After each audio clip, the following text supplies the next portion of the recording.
తెలుగు రాష్ట్రాల రైతుల్ని అకాల వర్షాలు నిండా ముంచేశాయి. చినుకుల మొదలై పంటల్ని చావు దెబ్బతీశాయి. తెలంగాణలో దాదాపు 53,000 హెక్టార్ల పంట నష్టం వాటిల్లింది. 6 చనిపోయారు. అకాల వర్షాలతో దెబ్బతిన్న పంటల్ని ఇవాళ కేంద్ర మంత్రులు వెంకయ్యనాయుడు, దత్తాత్రేయ పరిశీలించబోతున్నారు. కాలం కాని కాలంలో ముసురులా మొదలైంది. భారీ వర్షంగా మారి మొత్తంగా ముంచేసింది. తెలుగు రాష్ట్రాల్లో రైతులకు తీవ్ర నష్టాన్ని మిగిల్చాయి.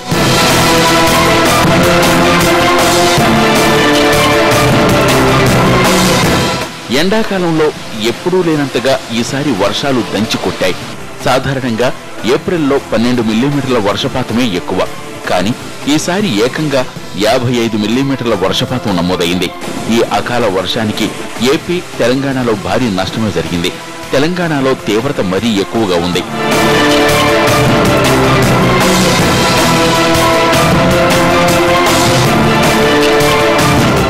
అకాల వర్షాల కారణంగా తెలంగాణలో దాదాపుగా 53,000కు పైగా హెక్టార్లలో పంట నష్టం జరిగింది. ఇందులో 34,000 హెక్టార్లు వ్యవసాయ పంటలు, 19,000 హెక్టార్ల ఉద్యానవన పంటలు ఉన్నాయి. వరి పంట ఎక్కువగా నీటిపాలైంది.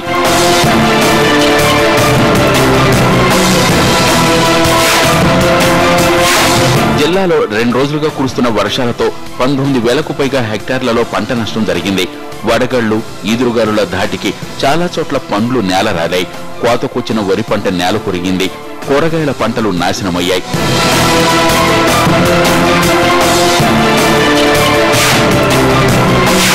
నిజామాబాద్ జిల్లాలోనూ నష్టం ఎక్కువగానే ఉంది. 7,000 హెక్టార్లలో పంట చేతికి రాకుండా పోయింది.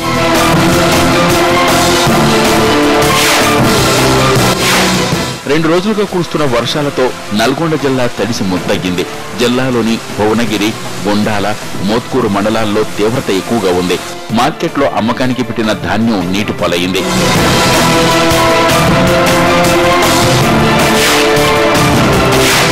భారీ వర్షాల ధాటికి జిల్లాలో 5,467 ఎకరాల్లో పంట నష్టం వాటిల్లింది. ముసురు వర్షాలతో చాలా ప్రాంతాల్లో రోడ్లు జలమయమయ్యాయి. వరంగల్ జిల్లాలోనూ అకాల వర్షాలు దెబ్బతీశాయి. జిల్లాలో మొత్తం 26,000కు పైగా హెక్టార్లలో పంట నష్టం జరిగింది.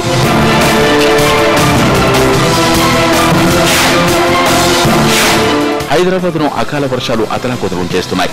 కుకట్పల్లి, అమీర్పేట్, ఎస్ఆర్ నగర్, ఖైరతాబాద్, లక్డీ కపూల్, కోటి, దిల్సుఖ్ నగర్, మలక్పేట్, సికింద్రాబాద్, తార్నాక, ఉప్పల్, ఎల్బీ నగర్, వనస్థలిపురం, హైత్ నగర్ వంటి ప్రధాన జంక్షన్లలో భారీ వర్షానికి ప్రజలు నానా కష్టాలు పడ్డారు.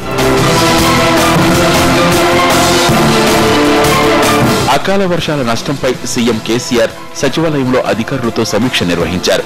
పంట నష్టపోయిన రైతుల్ని, ఇళ్లు కోల్పోయిన వారిని ఆదుకుంటానని చెప్పారు.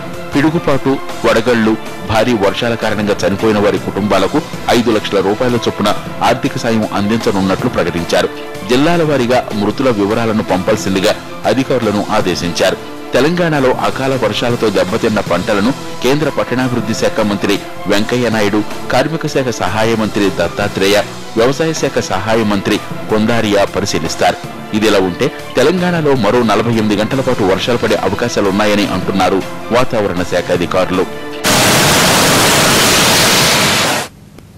మరోవైపు తెలుగు రాష్ట్రాల్లో రానున్న 24 గంటల్లో మరిన్ని వర్షాలు కురిసే అవకాశం ఉందని వాతావరణ శాఖ తెలిపింది. ఉత్తర కర్ణాటక మీదుగా, కేరళ మీదుగా కొమరిన్ వరకు అల్పపీడన ద్రోణి స్థిరంగా కొనసాగుతోంది. దీనికి అనుబంధంగా ఉపరితల ద్రోణి కూడా కదులుతోంది. వీటికి తోడు క్యూలోనింబస్ మేఘాలు సైతం ఏర్పడే అవకాశం ఉండడంతో తెలుగు రాష్ట్రాల్లో పలు ప్రాంతాల్లో వర్షాలు లేదా ఉరుములతో కూడిన జల్లులు కురిసే అవకాశం ఉంది. 1-2 చోట్ల మోస్తరు నుంచి భారీ వర్షాలు సైతం నమోదయ్యే అవకాశం ఉందని, తెలంగాణ, రాయలసీమల్లో అక్కడక్కడ వడగళ్ల వర్షాలు కురుస్తాయని తెలిపారు వాతావరణ శాఖ అధికారులు.